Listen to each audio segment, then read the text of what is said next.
Yeah, I'm on time today. I was late last Sunday, wasn't I? Good morning to you. Welcome to Sunday View. Are you well? Thanks for joining me. It is Sunday morning, the 20th of January 2019. My name is Richie Allen. It's terrific to be with you. Sunday View. I'll be looking through the Sunday newspapers, of course, as usual, and we'll have an in-depth look at one or two of the stories inside the papers as well.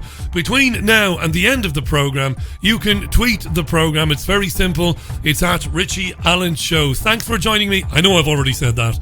Let's do it. Asking the questions mainstream journalists will never ask. This is your Richie Allen Show on richieallen.co.uk, Fab Radio 2 in Manchester, and triggerwarning.tv. Yes, Sunday View it is then, with me, Richie Allen, going to be with you till the top of the next hour as usual. There's something you'd like to tell me, do it on Twitter. Let's just crack on with the show. Yeah, I've not got my theme tune dialed in there, so there you are. Who needs theme tunes? Who needs them this Sunday morning? I don't need them, that's for sure. Before I go any further, pretty grim this morning, pretty grim. It's grim in South Manchester, pretty dull. But I really enjoyed my run this morning. I'm feeling pretty good about myself. Had a personal best time today. Thrilled with that. 7 kilometres I run with the dog. Not always going to be with the dog going forward as she's getting older and is not up for the runs, but pretty happy with that this morning. And I want to say a massive hello to Harvey Wood, whose daughter Jo got in touch with me to say, would I give him a shout out? He's on Twitter at Real Harvey Wood. Give him a shout out, Richie, and tell him thanks for the car, will you? Says Jo. Thanks for the car, Harvey. So presumably when I leave the studio and I go downstairs and I leave the front door, there'll be a car waiting for me. No, apparently it's a car that he gave Jo. Of course. Thanks for listening, Harvey. Thanks for the shout out. Joe, appreciate that. Hope you have a lovely Sunday. The pair of you. Hope you appreciate your old dad giving you a car. Hey, hope you appreciate your old dad. Let's just jump into the stories then. A few things. Look, there is a Brexit roundup. There is every Sunday. There's no escaping it. It's everywhere, no matter where you go. And that old adage, that old cliche of people are talking about it on the streets, ordinarily when people say that, it's bull spit. But they are. People are talking about it. I'm out and about. I hear people talking about it. Seriously, I hear neighbours talking about this nonsense. I wonder, are they beginning to see through the charade? I wonder. Let's start with the Sunday Times. May in meltdown, screams the headline. May in meltdown. Is she? What's May in meltdown about? As if you didn't know. I'll read you some of this.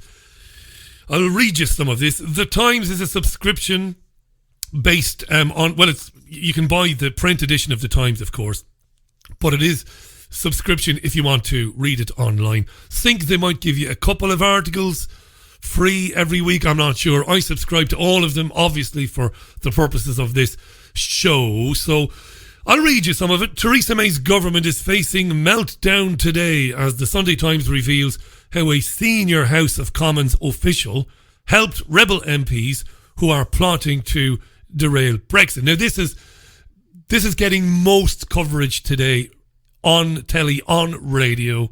This is the one, this particular story. A senior House of Commons official helping rebel MPs plotting to derail Brexit. Subterfuge, dark corridors, footsteps and whispers. That's what's happening.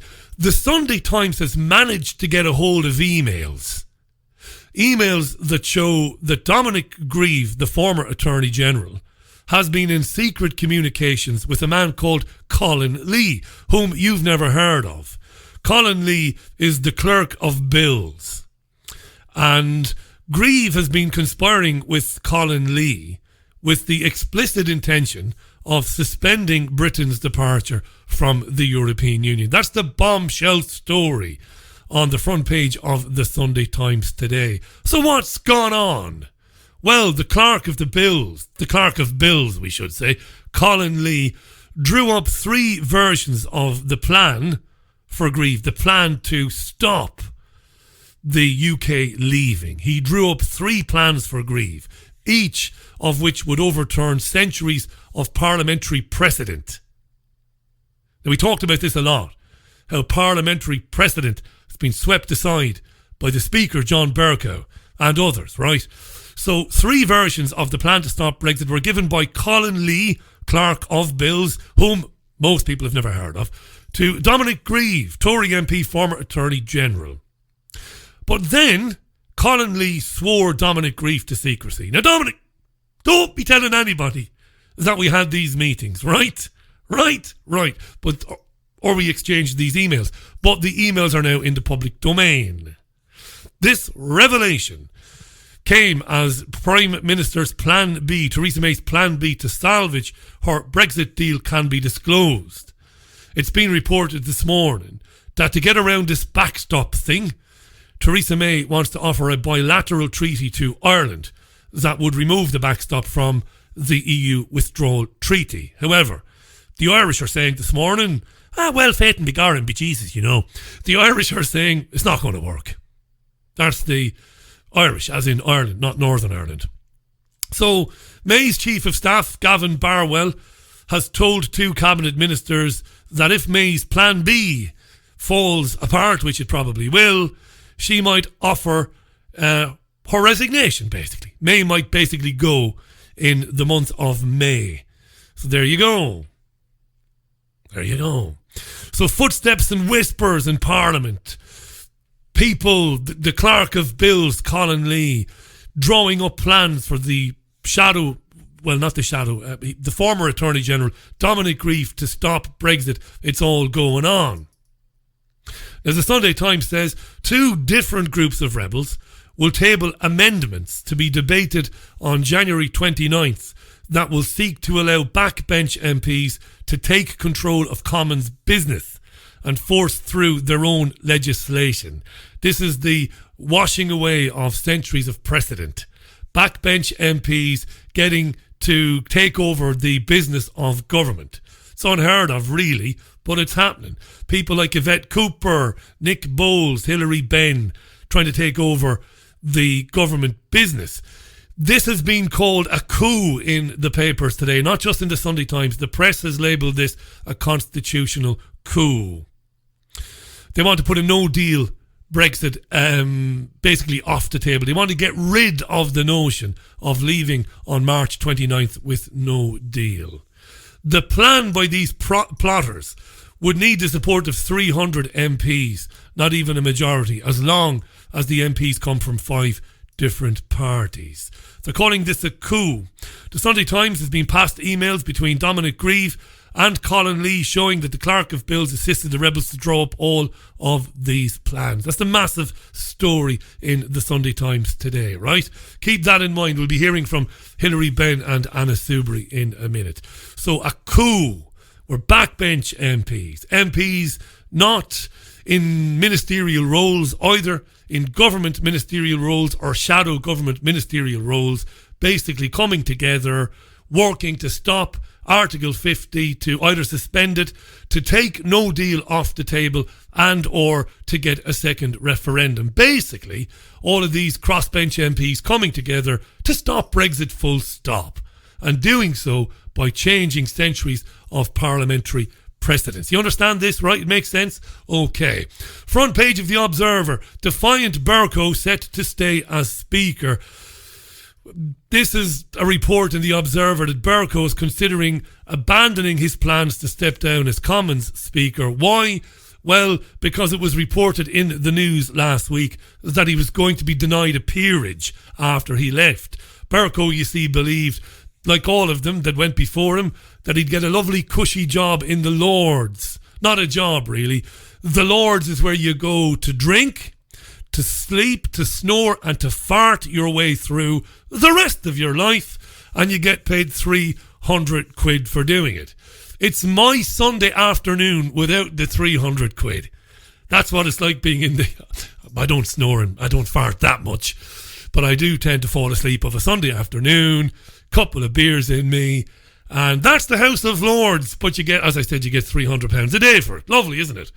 I'd give anything for a peerage. So Bercow is up to his neck he's in it up to his neck, I should say, with respect to stopping Brexit. He's behind the scenes manipulating these little deals, footsteps and whispers, as I said. He's an odious little dude, isn't he, Bercow? Isn't he? Order! The Prime Minister will be heard! Order! The Sunday Telegraph. MP plotters risk political tsunami, warns Fox.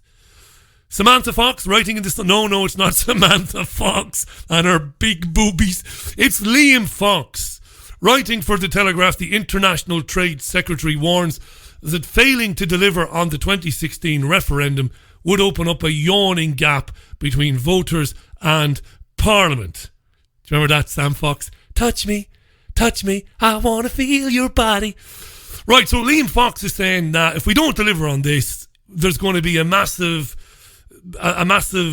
divide between ordinary people like you and me and Parliament. That basically goes without further description from me. Fox is saying we have to leave. Fox has been telling the media this morning, but I couldn't record it because it was too close to airtime. But basically people voted to leave. Not for any deal or any shenanigans, just to leave. Sir Graham Brady, the chairman of the Conservatives Parliamentary Party in the Commons, has also warned that the European Union has run rings around British negotiators. Sir Graham Brady basically summing it up, that the EU negotiators have made the UK team look like a bunch of monkeys fucking a football. Got that from Days of Thunder. And he's basically saying, Sir Graham Brady, we look like a bunch of morons. 50 Tory Association chairmen and other senior grassroots figures have also written to the Telegraph as well, saying that May promised all along that no deal was better than a bad deal. And that pledge should be honoured, basically. No deal should be honoured. Like I said, Liam Fox was on the Marr show earlier. Didn't get him too close to air. It's the great Brexit betrayal, the great coup, isn't it?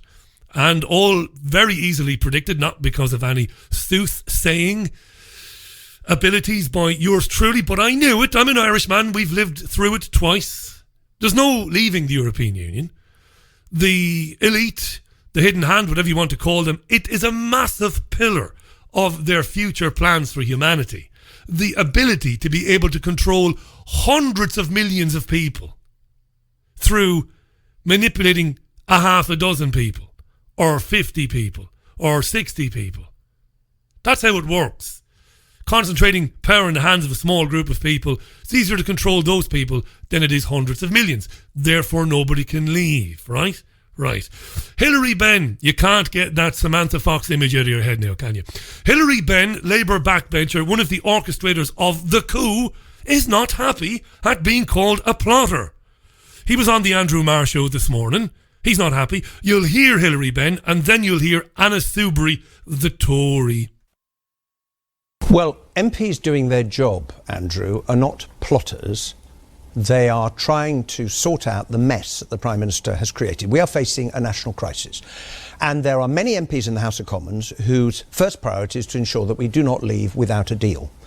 And therefore, finding ways when we come to table amendments this week and debate on the 29th of January, how we stop that if the Prime Minister won't listen to the call she's having from all quarters in all parties to stop a no-deal Brexit, then MPs have to do the job if the Prime Minister is not capable of doing so. Can I also say that to attack House of Commons clerks and suggest they're part of a conspiracy is a disgrace?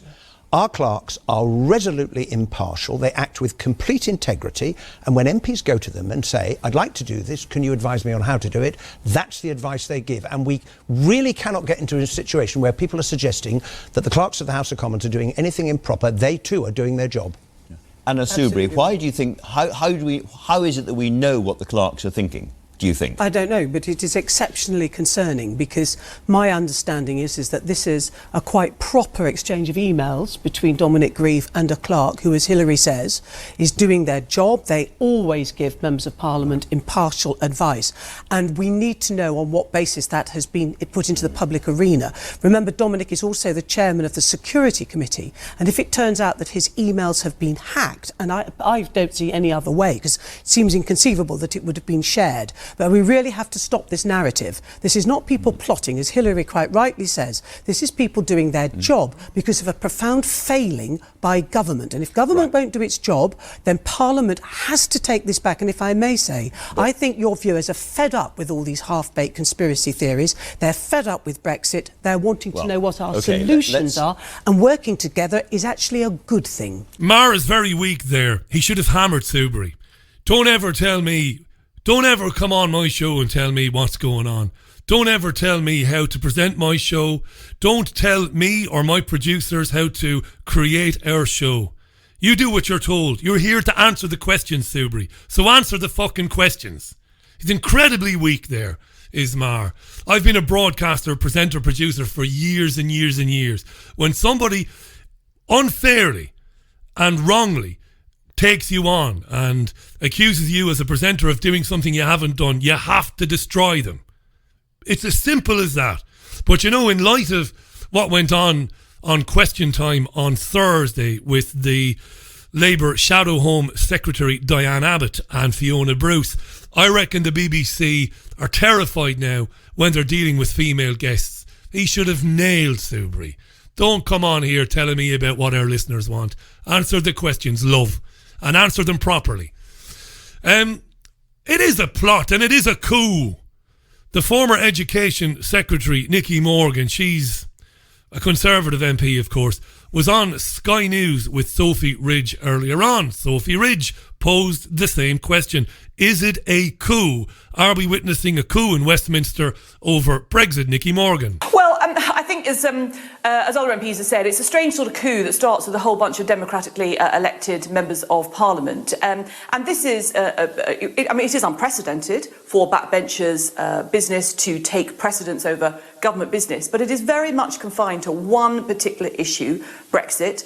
It's to my immense regret that, unfortunately, Brexit appears to be the only thing that we're able to discuss at the moment. Of course, it's important, but I think many people watching this are desperate for their politicians and government to talk about other issues. And frankly, I think the MPs are also very keen to talk about other issues, many of which are very challenging, many of which led to the Brexit result in 2016 anyway. So no, I think what this is MPs saying on this particular issue, we think there is a different way forward, and we particularly want to make sure there is not a no-deal outcome to Brexit. But the government will carry on, and government will carry on governing, and they'll have ministers in other departments doing other things. So no, I think to describe it as a coup is overblown. It is a coup, love. 'Tis the very definition of a coup. People voted to leave. Not for any deal, mind, but to leave.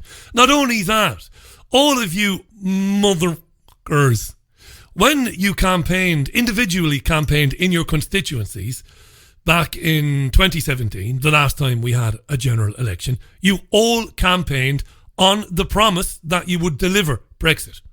So of course it's a coup. It's a coup and nothing else. Still can't get Samantha Fox out of your head, can you? You just can't get it out of your head, Samantha Fox. Remember that?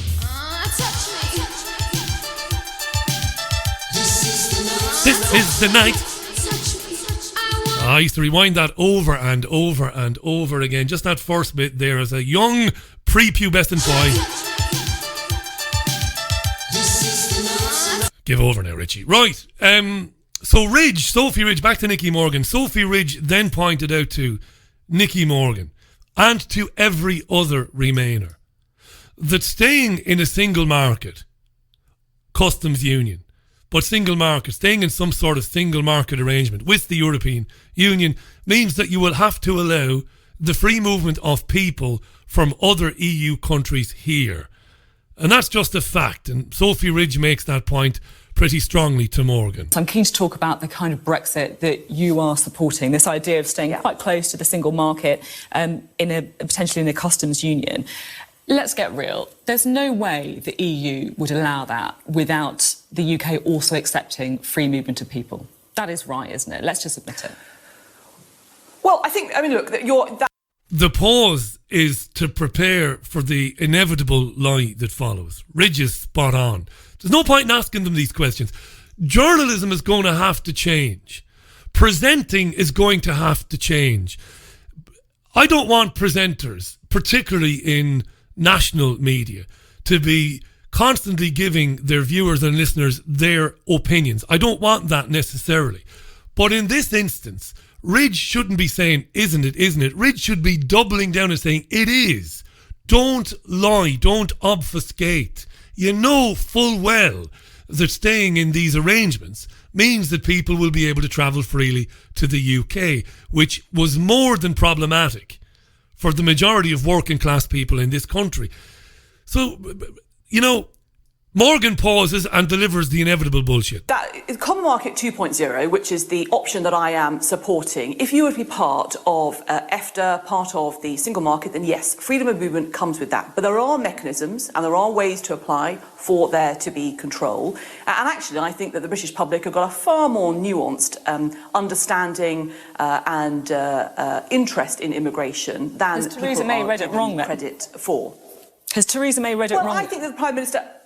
Well, I think the Prime Minister, given her Home Secretary background, has always said that freedom of movement is important. It's what people want. There's no doubt some people voted in 2016 to leave the EU because of concerns around immigration. But there are lots and lots of controls on immigration, who's coming here, how long they're coming here for, why they're coming here, that actually UK governments over the years could have exercised much, much more than they chose to. And actually difficult to argue with that point made by Nicky Morgan. The legislation, the laws have been there historically, but they haven't been implemented or enforced. Again, the question is why, right? Sophie Ridge is not going there. And actually, Sajid Javid's plans on immigration begin to take the UK in that direction. If you go to the EU countries as someone who's going to live there for, 6 months, a couple of years, whatever, people have to register, they have to tell the local, whether it's police forces or others, that they're there and everything else. We don't do nearly enough of that. Well, do you know what? I lived in Spain for years. In Spain, you are obliged when you live in Spain, when you move there permanently, you are obliged to pop around to the Ayuntamiento and register and say, look, I'm Richie Allen, I'm here now, I'm based here now. But people don't do that, and there's very little the Spanish can do about it. So that's just bollocks by Nicky Morgan. Staying in any sort of single market arrangement with the European Union will mean that free movement from European Union countries to the UK will not end. We're nearly done with Brexit, don't panic. And I've got some really interesting stuff coming up. 21 and a half minutes past the hour. Hi to Ian McKee. How you doing, Ian? Hi to Martin in Spain. David tweets, no deal doesn't mean no deal for the UK. It means no deal for the EU. No sanctioned and agreed to booty call. Oh, these insidious Remain pawns, says David. David Conis says, Richie, best make that second referendum an electronic event just to ensure the accuracy of the result. Good point, mate. Good point. Good morning to Base Ninja. Good morning to Gail. Good morning to Moinga. Cypherdyne tweets, I remember Sam Fox strip poker on the Amiga 500, Richie. It made every 14-year-old boy a card shark. Happy days, he says. Maybe that was the whole point of it. Drawing boys into playing poker on computers. Maybe, Maybe. Loads of tweets coming in. It's at Richie Allen Show on Twitter. Richie Allen Show, all one word. Press enter in Twitter and you'll see what other people are tweeting to me. Neil Gardner tweets, expect the government to announce a new mental health initiative to tackle the causes of anti-globalist populism. Maybe. 23 minutes past the hour. Worse has been envisaged. Worse was laughed at and ridiculed for being a conspiracy theory only to come true in the end. Sunday Express front page, they will do anything to stop Brexit. Sunday Express front page, they will do anything to stop Brexit. Self-explanatory, eh? Very self-explanatory. On that, the stopping of Brexit.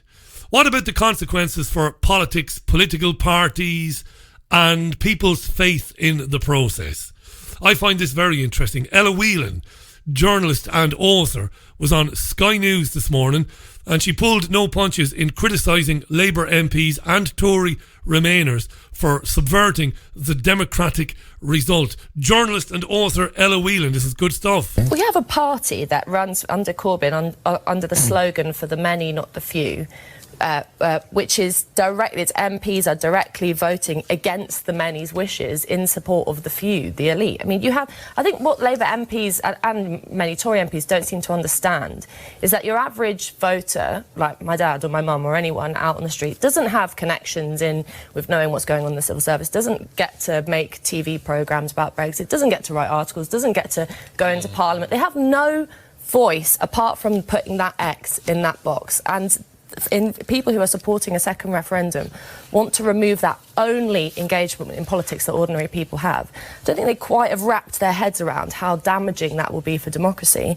And no Labour MP or Tory will ever be able to claim to represent working people if they push for this second referendum. We were talking about part of me wants them to do it just so I can say, right, we're never trusting you again. On the other hand, it would be the end of kind of politics and democracy as we know it. Yeah. Ella Whelan. I wonder, and this is something I wonder quite regularly, how many of those who have regular gigs in the mainstream media, you know, people who do newspaper reviews and stuff like that, people who've got other jobs, right? Other jobs, day jobs. They're not presenters or journalists per se, but they're invited to come on BBC and Sky often enough as a talking head. I wonder how many of those people, for them, the penny is dropping now. How many of them are finally starting to get it? That they not only do not know, but never have lived in a democratic state. That they have been fooled. That for their entire lives, they've been conned into believing that true power lies with the people. It does, of course, ultimately, but only if people get off their arses. But are they now starting to understand just how cynical, and cynical is a very benign word, how mendacious, how corrupt, how evil the system is? It's dawning on them. You could hear it in Ella Whelan's voice there. She's getting it. The follow-up question needs to be for these people is, how far does it go? And ultimately then, what do we do about it? Right? Interesting stuff. We are going to leave Brexit. You'll be glad to hear that.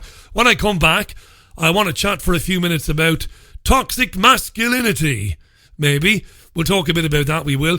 And also the Holocaust industry has reared its pretty annoying head on UK media this morning, so we'll talk about the Holocaust industry as well. I don't see any reason why not.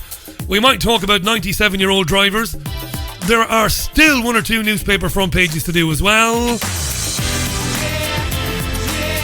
And this is Sunday View with me, Richie Allen. Good morning, how you doing? Are you well? Nothing like this on UK media today. Nothing anywhere.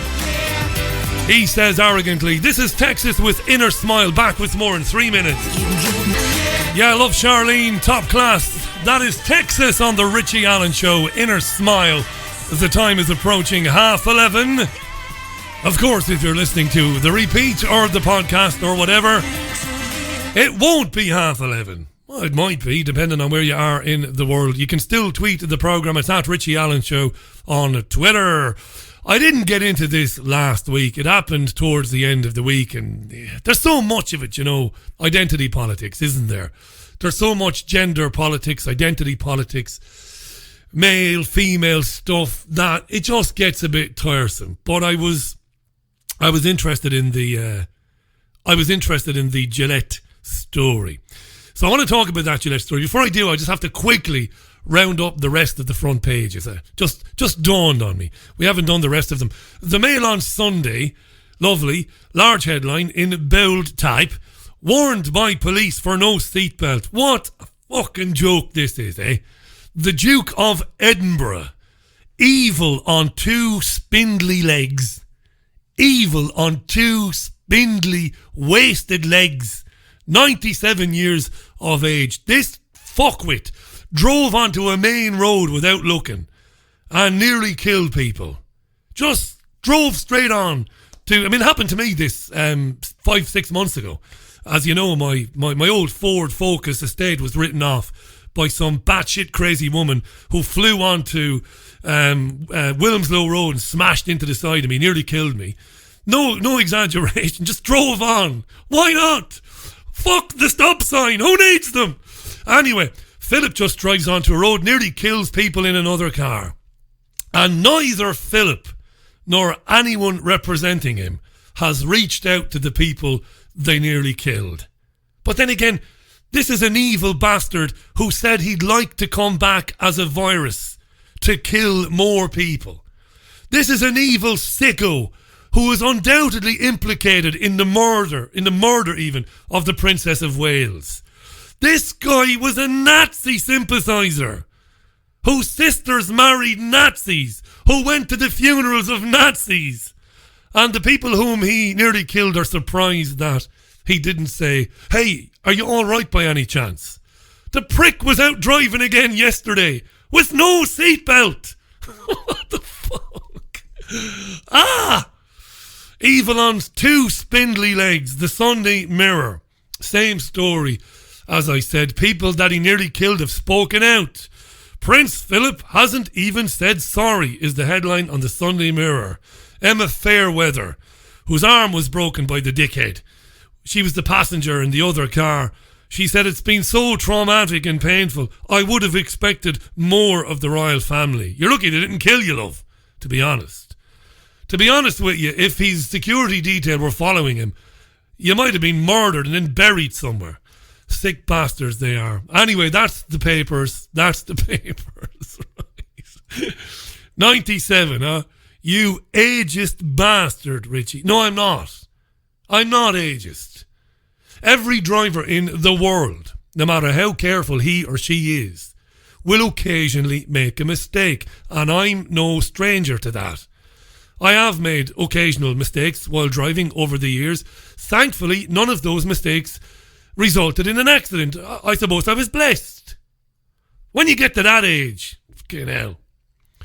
Anyway, 26 minutes to the top of the hour. Evil on spindly legs.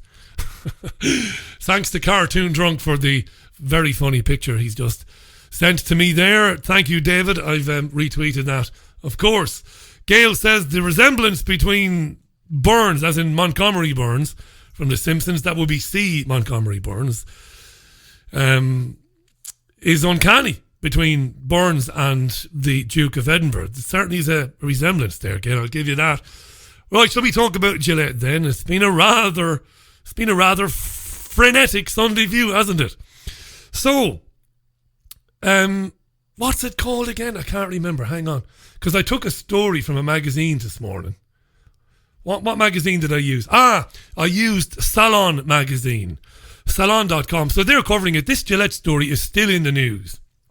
And Salon has written this article with the headline, "Razor Burned. Why Gillette's campaign against toxic masculinity missed the mark.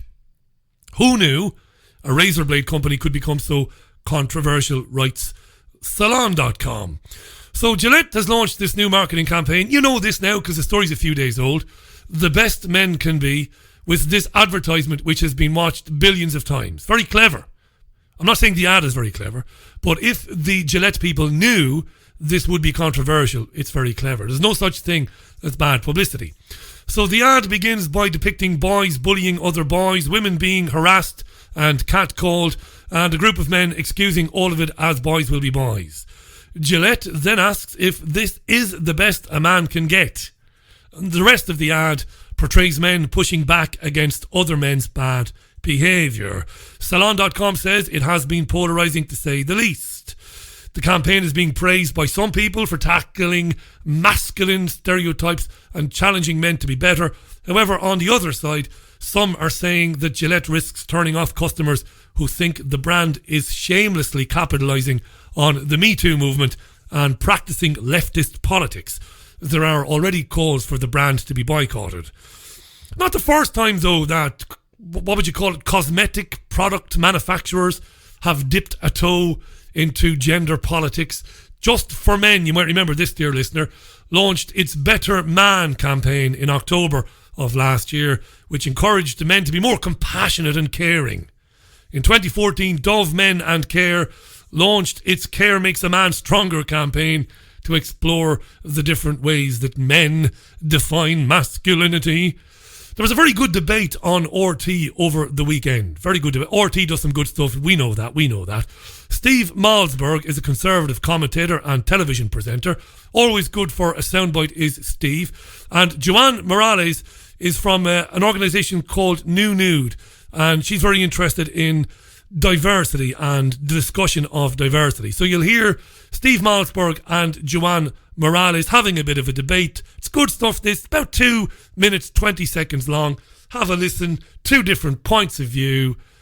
And let me know what you think. It's at Richie Allen Show on Twitter. Thanks to RT for this. Why is that a bad thing to highlight the best way, the best version of yourself, whether you're a male or you're a female? What's wrong with highlighting the best version of you? What's wrong with inspiring men to be the best men version that they can be? I don't see anything wrong with that, and I think they should carry on doing adverts like this. This video shows the masses of men as evil and the few trying to stop them. And by the way, boys will be boys. There's nothing wrong with young boys getting into scuffles with other young boys. I did it in my youth. All my friends did it. We grew up just fine. These days, if a boy puts a 7, 8 years old, 6 years old, kisses a girl on the cheek innocently, he's suspended from school. He has a blot on his record for life. If he goes like this, bang, bang, in a schoolyard, maybe, innocently at 5 or 6 years old, he's suspended. This is crazy stuff. Of course, there will be some boys that will be boys, but what does that mean? What does it mean? Are we allowing men to always have fights in the street? Are we condoning it? Is it okay? Boys are boys, so it's okay to fight. It's okay to do this. In UK, especially with knife crime being at such a high rate, are we condoning it by saying, oh no, it's okay, boys will be boys? Like, it's okay to be violent. It's okay to be aggressive. No, it's okay to not be aggressive. It doesn't affect your masculinity. It doesn't demean your masculinity. And if you are threatened by this advert, if your masculinity is threatened, then you have to question what masculinity means to you. How dare Gillette be so presumptuous as to imply that men are evil by nature and boys are evil by nature and need them to lecture to us males. Otherwise, they're going to turn into homophobes and beat people up and rape people and abuse people. This is insanity gone nuts. I completely disagree and think it's absolutely fantastic. They're focusing on the positives. There's actually always a lot of people that generalize men for being sexual predators or for being negative with their attitudes. But in fact, this advert from Gillette is focusing on the positives. There is actually, in fact, some men out there doing the right thing. It presents as if the majority of men are being stopped and by these few good men who somehow overcame their evil masculinity at birth, and they've developed into the keepers of the bad majority of men who are masculine. The overwhelming majority of men by nature are good and do the right thing. Can't argue with that. The overwhelming majority of anybody is usually pretty decent. Whether it's men, women or children, usually decent, regardless of their religious views, regardless of where they came from, and regardless of their sexual orientation. The vast majority of people are all right, It's been my experience. I've been lucky enough to have travelled quite a bit in the 44 years that I've been on Planet of the Apes, as Maria Heller calls it, my great pal. And I just find decent people wherever I go. What happened to the strong, silent type? Gary Cooper.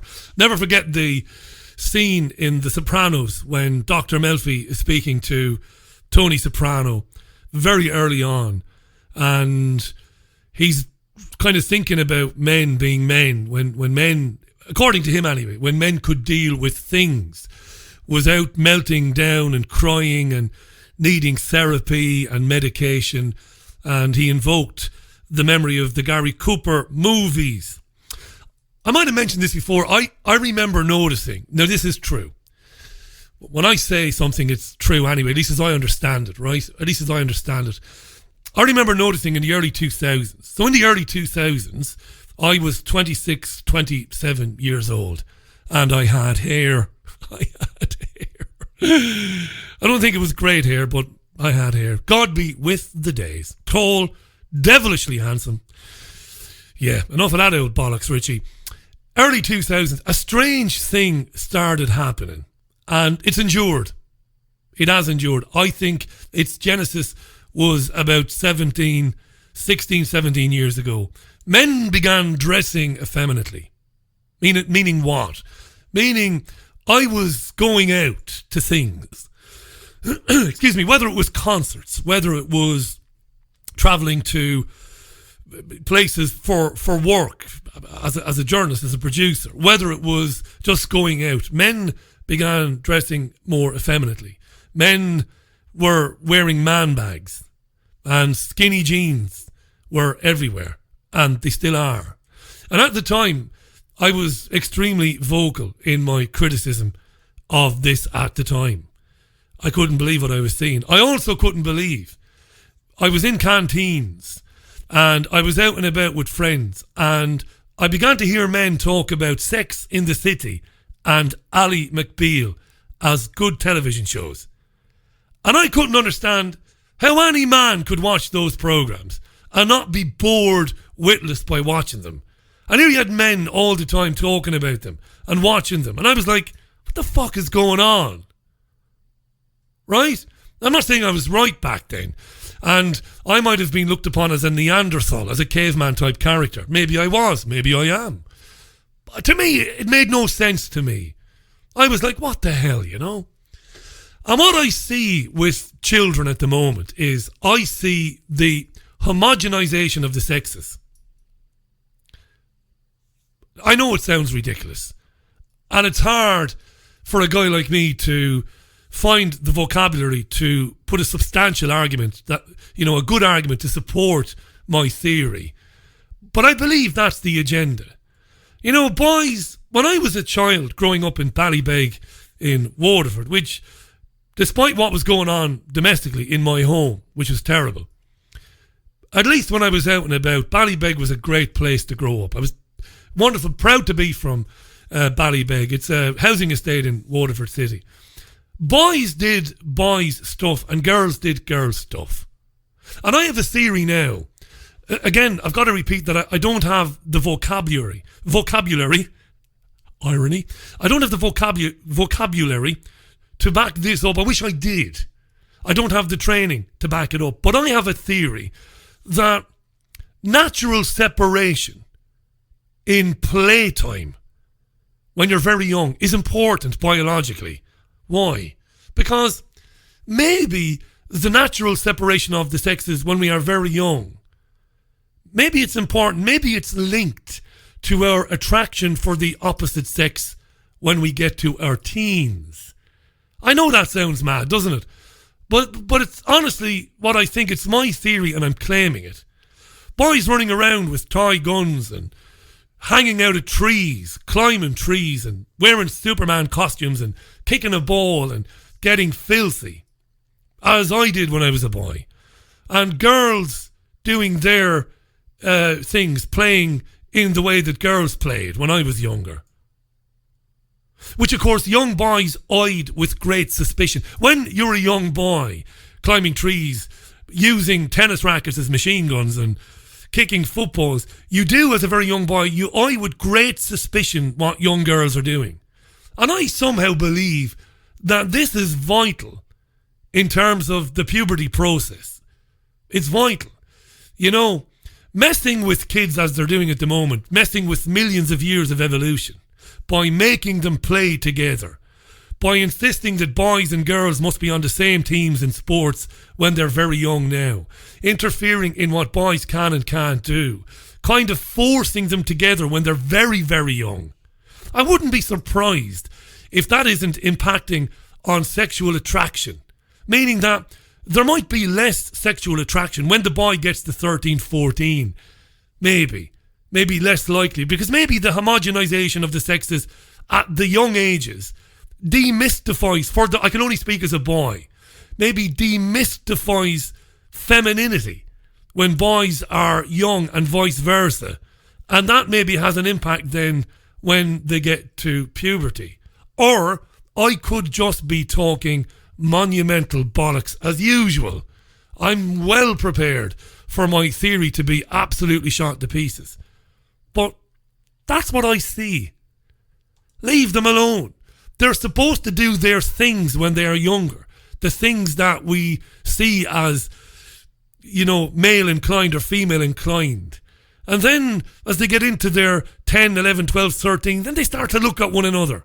They start to get a bit curious about that strange creature over there in the dress or in the skirt, whom I was repulsed by when I was 6 or 7 or 8 maybe. I don't know. I think there's something to that anyway. Right.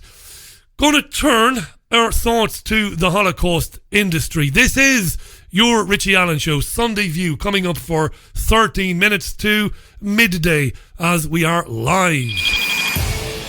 Welcome back to the most listened. And I wasn't supposed to do that. I was supposed to do this. The Richie Allen Show relies on your support. Go to richieallen.co.uk and set up a monthly donation today. I know there's probably a million holes in my theory, but anyway, look, it's out there. It's my theory. Came across this morning on the BBC, getting quite a bit of coverage today. Holocaust victims to be buried after remains given to museum. A funeral is to be held today for 6 unknown Auschwitz victims whose remains were donated to a British museum more than 20 years ago. Hundreds are expected to attend the service at Bushy New Cemetery, Hertfordshire, in the first service of its kind in the UK. It's the first one of its kind.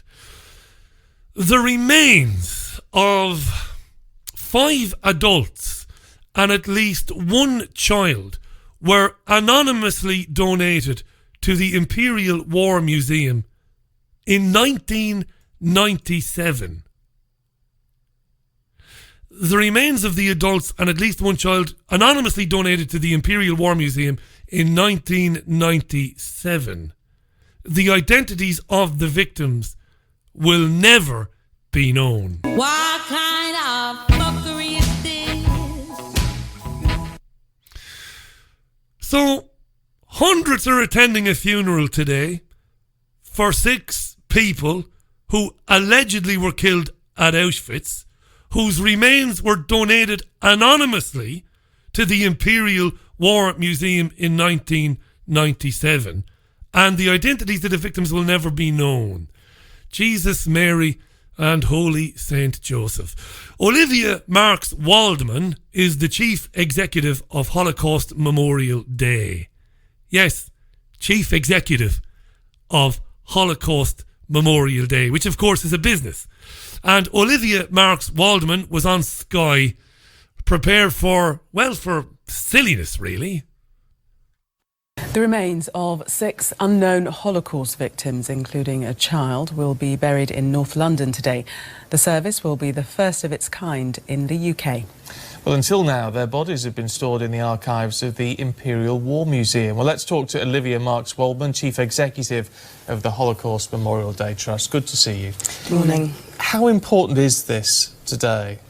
Well, I would say not very important at all. This is lunacy, isn't it? Do you know, they've admitted that the remains were among a large number of objects relating to the Holocaust given to the museum by an anonymous donor.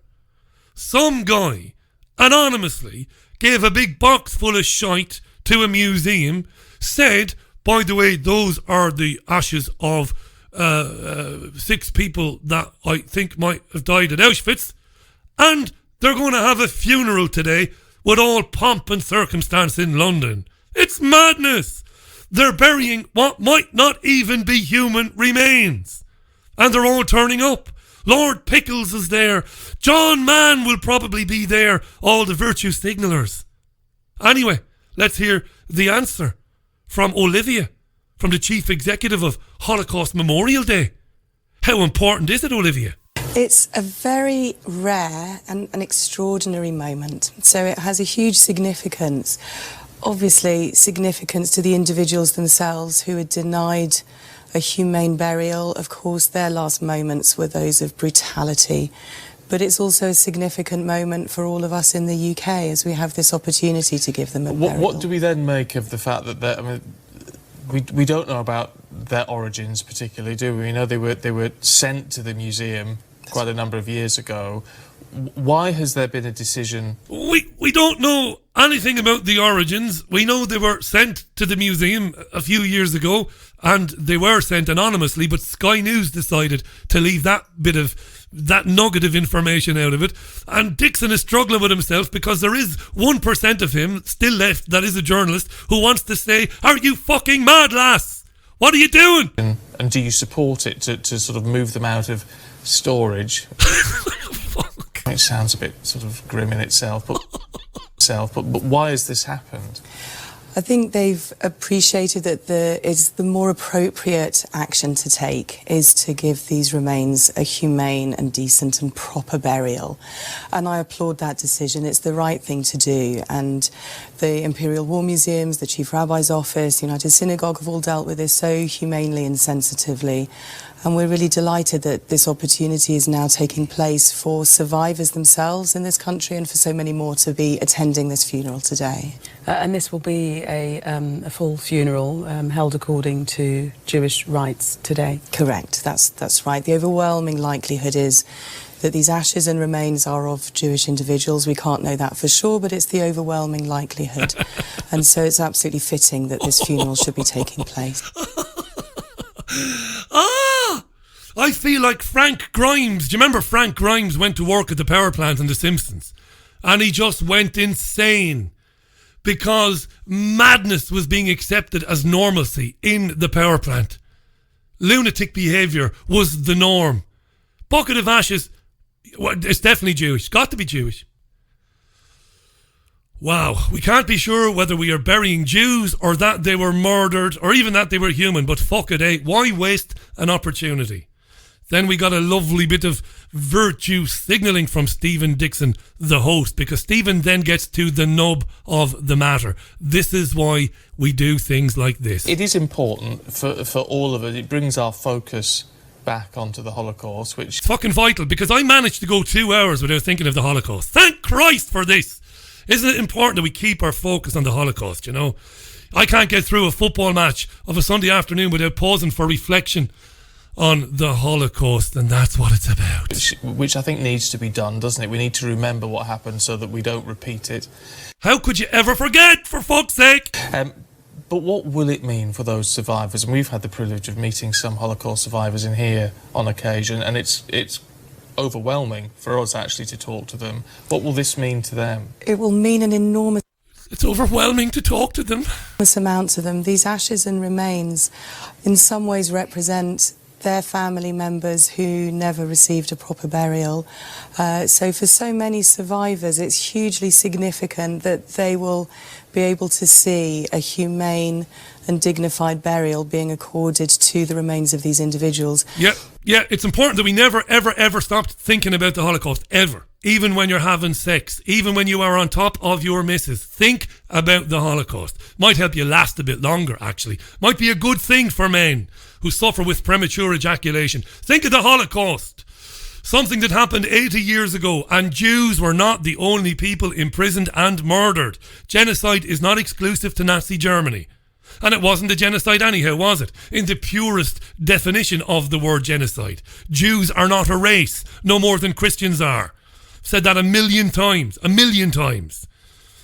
They're not a race. Anyhow, next week is Holocaust Memorial Day in the UK. Whoop-de-doo. What's happening, Olivia? Will there be a Ferris wheel, hot dog stand, a ghost train? Will there be a roller coaster there? And of course, although it's a coincidence, it's very fitting that this is taking place just a week ahead of International Holocaust No coincidence whatsoever. Memorial Day. And any viewers today who wish to pay their own respects can do so by attending a Holocaust Memorial Day event over the next couple of weeks. And are those events taking place across the country? Absolutely, all across the United Kingdom. We're expecting in the region of 11,000 such activities. So local councils and many more places will be doing that. And that's an opportunity for everyone in Britain to be thinking... Shall we go to one, shall we? Shall we meet at one next week? As you've referenced, how significant this is for us to all learn what happened in the Holocaust and where prejudice and hostility can ultimately lead. Indeed. Olivia, thank you so much. Thanks, Olivia. Thank you very much. Thanks for coming in. That was lovely. It's an industry. She's the chief executive of a fucking industry, as Norman Finkelstein has dubbed it. And his mother and his aunt and his dad were at Auschwitz. And he knows Jews were murdered in Germany. Of course they were. Muslims are being murdered today in Syria, Iraq, Palestine, Afghanistan, Africa, Yemen. Yemen! No mention of it. No mention of it. This Holocaust shit is a mass brainwashing exercise. That's all it is. Jews today, listen and listen good. You are not the chosen people. You are white. 99% of you are white people. All you had in common with those misfortunates who were murdered in Germany was your belief in a couple of fictitious books. That's a fact.